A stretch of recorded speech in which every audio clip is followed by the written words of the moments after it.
Hello friends, welcome back to Nithya channel. எப்படி இருக்கீங்க எல்லோரும்? இன்றைக்கி வந்துட்டு நம்ம ஒரு proper lunch kind of vlog தான் பார்க்க போகிறோம். ஆக்சுவலி வந்துட்டு இங்கே யூகே வந்ததுலேருந்தே நம்ம ஊரில் கிடைக்கிற மாதிரி மீன் கிடைக்கல. ஸோ ஃபிஷ் குழம்புலாம் வச்சோன்னா அந்தளவுக்கு நல்லா டேஸ்ட்டாக இருக்க மாட்டேங்குது. ஸோ இங்கே ஃபில்லட்ஸ் தான் கிடைக்கும், அது அந்தளவுக்கு நல்லாவும் இல்லை. அதனால நாங்கள் மாரிசன்ஸ் போயிருக்கும்போது இந்த மாதிரி ஹோல் ஃபிஷ் அங்கே இருந்தது. அதை வாங்கிட்டு வந்து சரி இன்றைக்கி ஃபிஷ் குழம்பு வச்சு பார்க்கலாம் அப்படின்னு ட்ரை பண்ணிகிட்ருக்கேன். நான் இது வரைக்கும் ஹோல் ஃபிஷ் இந்த மாதிரி கட் பண்ணி க்ளீன் பண்ணது கிடையாது, இதுதான் ஃபஸ்ட் டைம். ஸோ இந்த தலையை எப்படி க்ளீன் பண்ணுறதுன்னு எனக்கு தெரியல. A few moments later.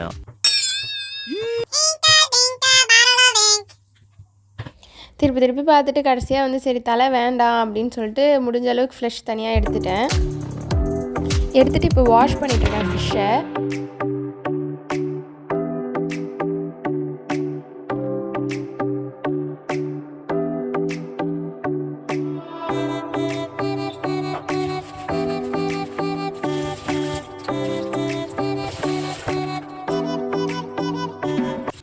Wash பண்ணி முடிச்சதுக்கப்புறம் குழம்புக்கு தனியாக ஃப்ரைக்கு தனியாக எடுத்து வச்சிட்ருக்கேன் பீசஸ்.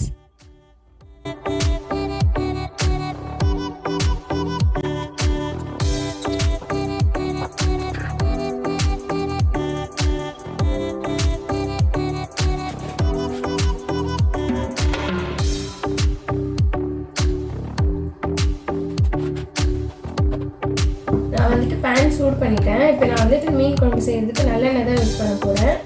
ஸோ நல்லெண்ணெய் வந்துட்டு தாராளமாகவே ஊற்றலாம், நல்லாயிருக்கும், டேஸ்ட்டாக இருக்கும் குழம்பு. நான் வந்து ஒரு 2-3 ஸ்பூன் ஊற்றிட்டேன். ஸோ எண்ணெய் சூடாகட்டும். சீக்கிறதுக்கு வந்து நான் என்ன எடுத்து வச்சுருக்கேன் அப்படின்னு பார்த்தீங்கன்னா கடுகு, அப்புறம் வந்து சும்மா ஒரு 4 வெந்தயம், ஜீரகம், மிளகு, அப்புறம் வந்துட்டு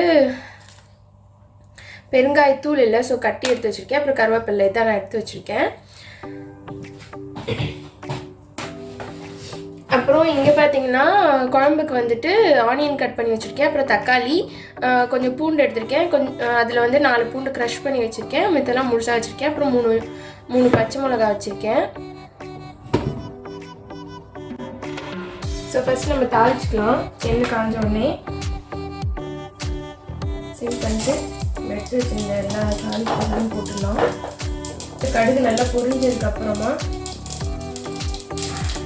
பச்சை மிளகாவையும் பூண்டையும் ஆட் பண்ணிக்க போகிறேன். கடுகு பொரிஞ்சிச்சு.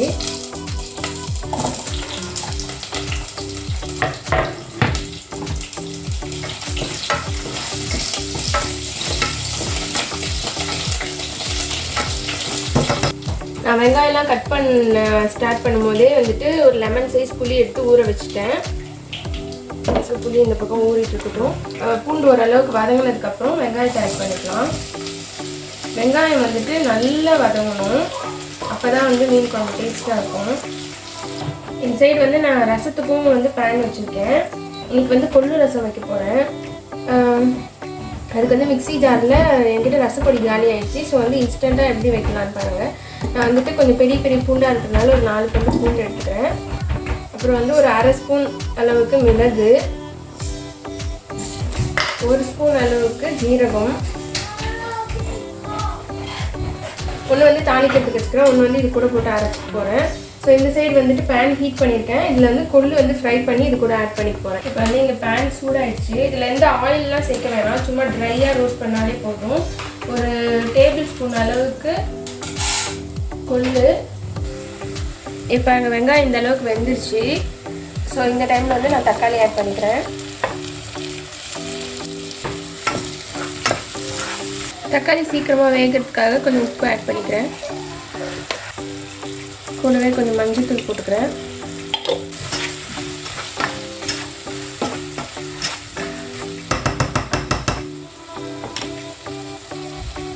இந்த சைடு வந்துட்டு கொள்ளு வறுப்பட்டுருக்கு. நம்மளுக்கு நல்லா அந்த வாசனை வரும், கொள்ளு வந்து நல்லா வறுத்த வாசனை. அந்த டைமில் நம்ம எடுத்துடலாம். அதுவும் இல்லாமல் வெடிக்கும் நல்லா.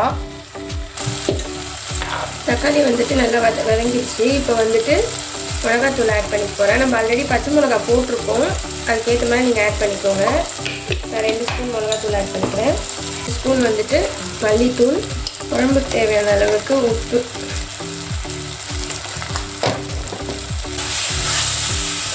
மீடியம் ஃப்ளேமில் வச்சுட்டேன். இது வந்து நம்ம கொள்ளும் நல்லா அருந்துச்சு பாருங்கள். இப்போ கலர் சேஞ்ச் ஆகிடுச்சு. அது நான் அந்த மிக்சியில் ரசத்துக்கு எடுத்து வச்சுருந்தேன் இல்லைங்களா, இது கூட ஆட் பண்ணி போகிறேன்.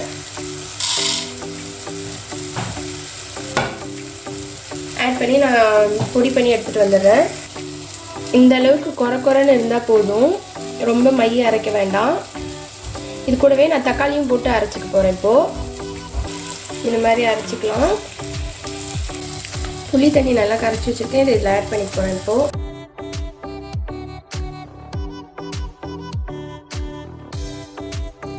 இப்போ நீங்கள் வந்து உப்பு டேஸ்ட் பண்ணிவிட்டு உப்பு வேணும்னு ஆட் பண்ணிக்கலாம்.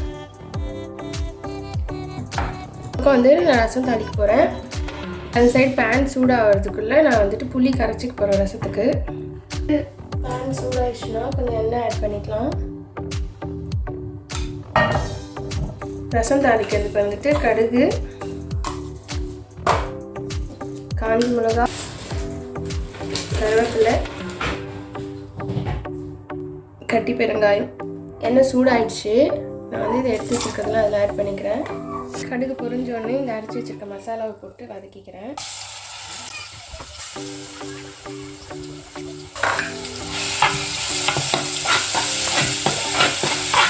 சும்மா ஒரு வதக்கினதுக்கப்புறம் நம்மளோட இந்த புளி தண்ணி அதில் ஆட் பண்ணிக்கலாம். மிக்ஸி ஜார் அலசி ஊற்றிக்க போகிறேன்.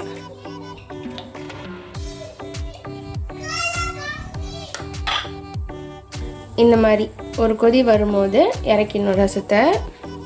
ஸோ இந்த டைமில் வந்துட்டு நான் கொத்தமல்லி போட்டு ஆஃப் பண்ணிட போகிறேன்.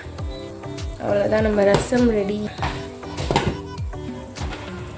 குழம்பு நல்லா கெட்டி ஆயிடுச்சு. இந்த டைமில் வந்துட்டு நம்ம ஃபிஷ்ஷை ஆட் பண்ணிக்கலாம்.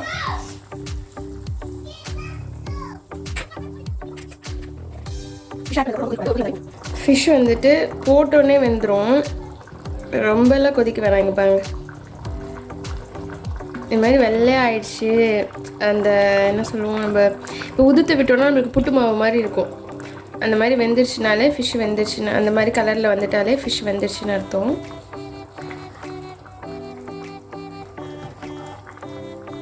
ஆக்சுவலி இந்த மாதிரிலாம் கிண்டக்கூடாது, உடஞ்சிரும் ஃபிஷ்ஷு. ஸோ இப்போ நான் வந்து ஸ்டவ் ஆஃப் பண்ணிடுறேன். கொஞ்சமாக கொத்தமல்லி ஆட் பண்ணிட்டு ஸ்டவ் ஆஃப் பண்ணிக்கிறேன். இப்போ தோசைக்கல் வச்சுட்டு நம்ம ஊற போட்டிருந்த ஃபிஷ்ஷை வந்துட்டு ஃப்ரை பண்ண போகிறோம். நம்ம ஃபிஷ்ஷை போட்டுக்கலாம், எல்லா ஃபிஷ்ஷுமே போட்டுக்கலாம். நம்ம எடுத்து வச்சுருக்கிறது 4 பீஸ் தான்.